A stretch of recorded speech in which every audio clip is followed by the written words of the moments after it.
રામ રામ દોસ્તો, Iran middle ઇસ્ટમાં ભયંકર યુદ્ધ ચાલી રહ્યું છે અને આ વોર ઈરાન ઇઝરાયલનું નથી કે ઈરાન અમેરિકાનું નથી, પણ હવે આ શિયા સુન્નીનું આખું વોર બની રહ્યું છે દોસ્તો. આમાં જે ઈરાન જે છે એ શિયા દેશ છે અને સાઉદી વગેરે જેટલા પણ આજુબાજુના યુએઈ વગેરે દેશો છે એ સુન્ની દેશો છે. અને ઈરાને ઇઝરાયલ પર હુમલો કરવાના બદલે આ બધા દેશોને ટાર્ગેટ કર્યો છે. એટલે હવે આ ખુલીને શિયા સુન્નીનો જે હજારો વર્ષથી આ ચાલુ આવતું યુદ્ધ છે ને એનો જ એક આ ભાગ બની ગયું છે દોસ્તો. क्या बात कर रहे हैं? પણ સૌથી મોટી જે કલંકિત ઘટનાઓ કહી શકાય કે ભારતમાં રહેલા ગદ્દારો માટે એક શરમજનક વાત કહી શકાય દોસ્તો. ખામનેઈ જેવા વ્યક્તિના મૃત્યુ પર ભારતમાં અમુક લોકો છાતી કૂટી રહ્યા છે અને ભયંકર રોદણા રોઈ રહ્યા છે. આ દોસ્તો આવનારા દિવસોમાં જેવી રીતે પાકિસ્તાનમાં શિયા સુન્ની એકબીજાની મસ્જિદો ઉડાવી નાખે એવો વ્યવહાર છે, એવો આવનારા દિવસોમાં દોસ્તો આતંકવાદનું સ્વરૂપ પણ લઈ શકે છે.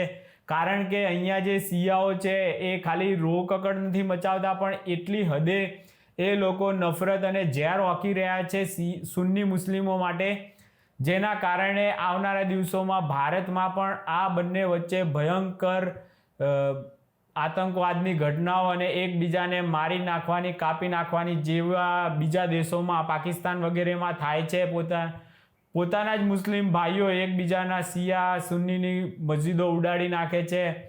તો આવી ઘટનાઓ ભારતમાં પણ કદાચ જોવા મળે. કારણ કે એક તમે વિડીયો વાયરલ તમે દોસ્તો જોયો હોય તો એક મહિલા છે એ આખા સાઉદીને જ કાફિર કહી દે છે. કાફિર એટલે એને મુસ્લિમ જ નથી ગણતા અને મુસ્લિમ વિરોધી ટાઈપના જે મુસલમાનો બીજા માટે કહે છે કે જે મુસ્લિમ નથી એ કાફિર છે, એને મારી નાખો, ફલાણું ઢીમકાણું, આવું જબરજસ્ત ઝેર હોકાતું હોય છે, નફરત ફેલાવતા હોય છે. એવું જ હવે શિયાઓ સુન્ની માટે કહી રહ્યા છે. એટલે આવનારા ટાઈમમાં ભયંકર અહીંયા ગૃહયુદ્ધ પણ થઈ શકે છે. એટલે સરકારને વિનંતી છે કે આવા નફરતી કીડાઓ ઉપર જબરજસ્ત કાર્યવાહી કરે, નહીતર તો ભારતમાં પણ શાંતિ જોખમાઈ શકે છે શાંતિ દૂતો દ્વારા. આવું મારું માનવું છે દોસ્તો. बात तो सही है.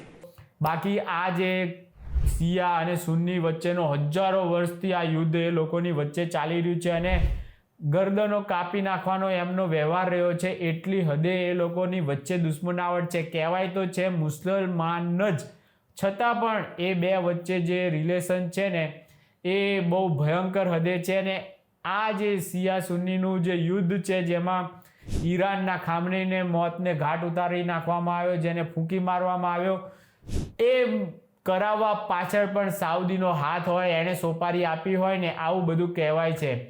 અને ઈરાન જે છે એ આપણું મિત્ર દેશ છે કે દુશ્મન છે એ તમને દોસ્તો આજે ચોખવટપૂર્વક કહી દઈએ કે ઈરાન ક્યારેય પણ આપણા સાથે મિત્રતા નિભાવી નથી. આપણે એને મિત્ર સમજતા હતા, પણ એ ઈરાન દ્વારા આપણા દેશમાં જે મુસ્લિમો છે એના પ્રત્યે ભયંકર સોફ્ટ કોર્નર બતાવતો હતો. પણ જે ભારત દેશની સંપ્રભુતા ઉપર ભયંકર હમલા પણ ઈરાને કર્યા છે. એટલે ક્યારેય આપણો દોસ્ત એ લાયક જ નહોતું બનવા માટે. આપણે હંમેશા દરેકને દોસ્ત જ માન્યો છે, પણ ઈરાન તરફથી ક્યારેય આપણને દોસ્તી નિભાવી હોય એવું કંઈ રહ્યું નથી. અને સ્વાર્થની જરૂર મિત્રતા હતી આપણા બંને વચ્ચે.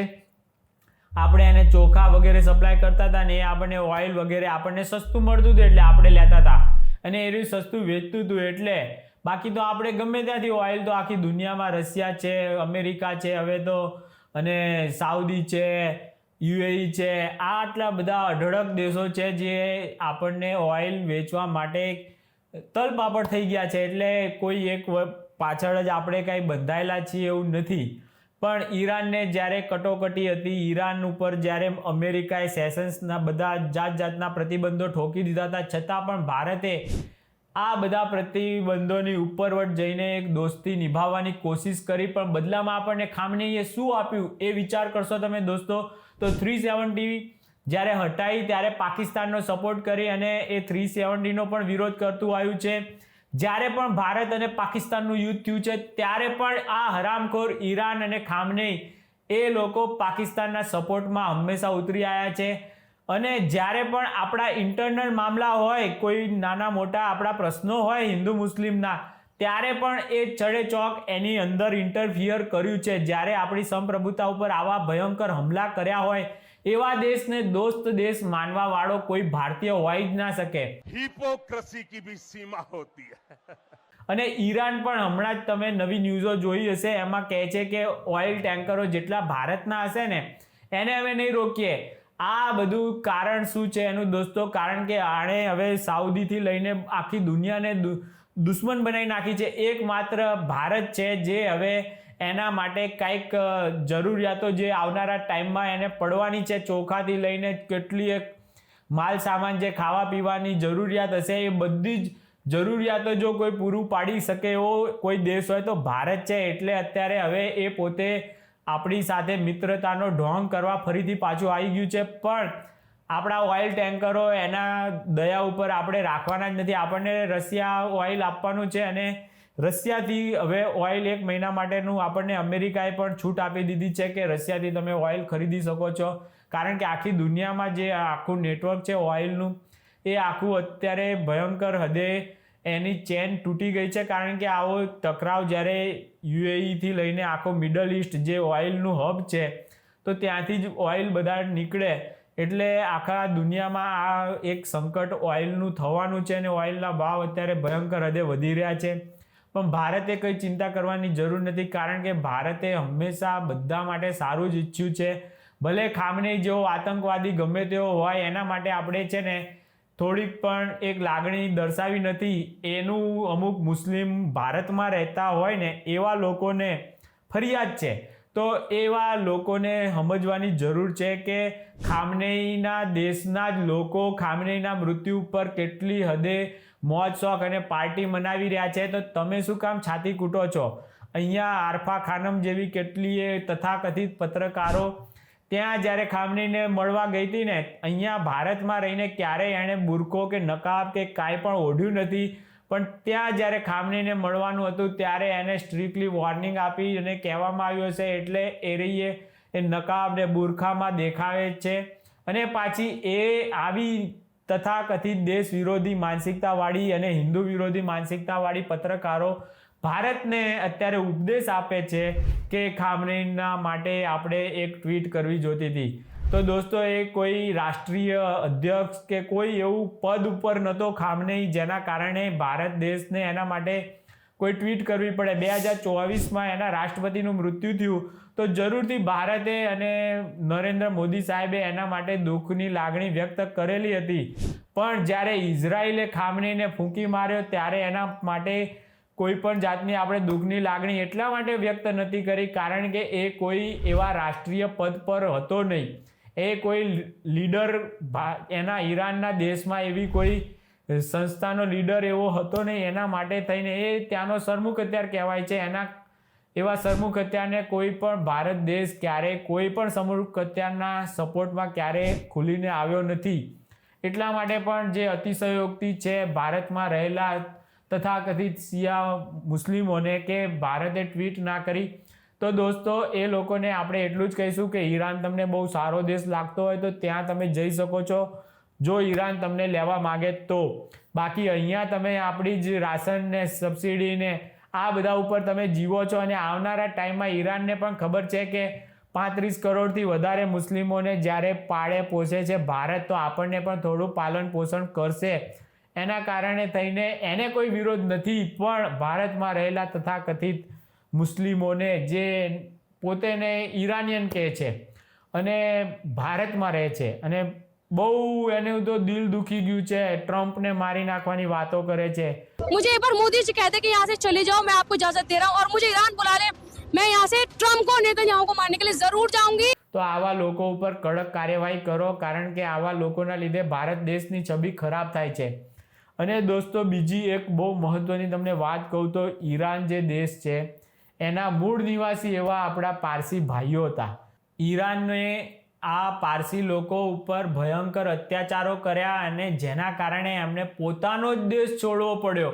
આવી કટ્ટર માનસિકતાવાળા દેશને આજે જ્યારે બીજા કટ્ટર લોકો દ્વારા એને દબાવવામાં આવી રહ્યો છે, તો દોસ્તો મને એમ જ લાગે છે કે પોતાના કુકર્મો હજારો વર્ષ પહેલાં કર્યા હોય કે ગમે ત્યારે કર્યા હોય એ તમારો પીછો છોડતું નથી, અને એ જ તમને ગમે ત્યારે તમને એનું પાપનું ફળ મળ્યા વગર રહેતું નથી. એટલે પારસી ભાઈઓને તો આનંદની લાગણી હશે કે આ પર્શિયા જે કહેવાતો એ ઈરાન દેશ અત્યારે આવી તબાહીની અંદર ઝઝૂમી રહ્યો છે.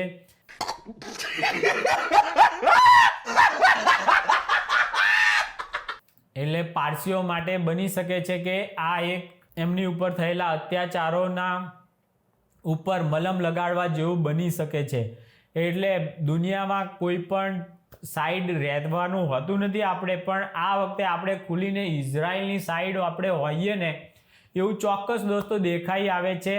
અને આ બહુ કરવાની જરૂર હતી, કારણ કે ઇઝરાયલ હંમેશા આપણી સાથે એટલી ભયંકર એક તરફી મિત્રતા એણે આપણી સાથે રાખી છે, જ્યારે એના બદલામાં કોંગ્રેસ વગેરેના રાજમાં એની સાથે ભયંકર હદે અપમાનિત કરતા હોય ને એ હદે ઇઝરાયલનું આપણે કરેલું હતું.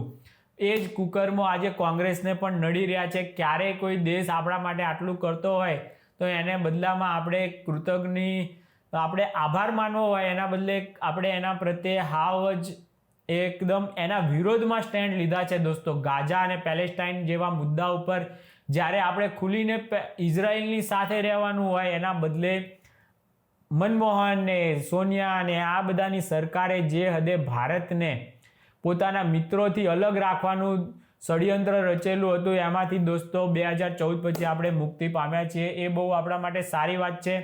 અને આવનારા દિવસોમાં પણ ઈરાન અને સાઉદી વગેરે આ દેશો વચ્ચે જે કૂતરા બિલાડાની જેમ લડાઈ ચાલે છે, જે હજારો વર્ષ જૂની છે શિયા સુન્નીની, એ ટાઈપની આ લડાઈ જે છે આવનારા દિવસોમાં હજુ પણ ભયંકર હદે આ લડાઈને એક નેક્સ્ટ સ્ટેપ પર જવાની શક્યતાઓમાં ભયંકર હદે દેખાઈ રહી છે દોસ્તો. એટલે આવનારા દિવસોમાં બની શકે છે કે ત્રીજા વિશ્વયુદ્ધ જેવું લાગે, પણ દરેકે પોતાના હિસાબ આજુબાજુના દેશોની સાથેના પૂરા કરવાની આ બહુ મોટી તક છે.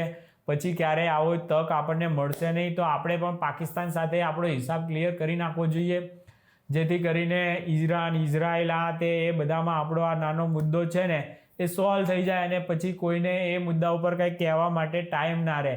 એટલે બહુ જરૂરી છે. આ ઉડતી તક આવી ગઈ છે, એને નરેન્દ્ર મોદી સાહેબ જેવા લીડરની પાસે આપણે અપેક્ષા રાખવી ખોટી છે, કારણ કે એ એટલા બધા શાંતિના ચાહક ને નોબેલ પારિતોષિકના દીવાના છે. એટલે કદાચ આવા પાકિસ્તાનની સાથે અત્યારે હિસાબ કરવાનો આપણે જે તક મળી છે એ તક લઈ શકે એમ નથી. એટલે જ હું હંમેશા કહું છું કે હવે તો 75 વર્ષથી ઉપર મોદી સાહેબ થઈ ગયા છે, તો જરૂર એમણે રિટાયરમેન્ટ લઈ અને યોગી જેવા મહાન એક નવા નેતા આપણને આપવા જોઈએ, જે સારામાં સારા, સખતમાં સખત અને કડકમાં કડક પગલાં લઈ અને આવી તકનું જે આવી ગઈ છે આપણી પાસે તક, એનો ભરપૂર ઉપયોગ કરી દે.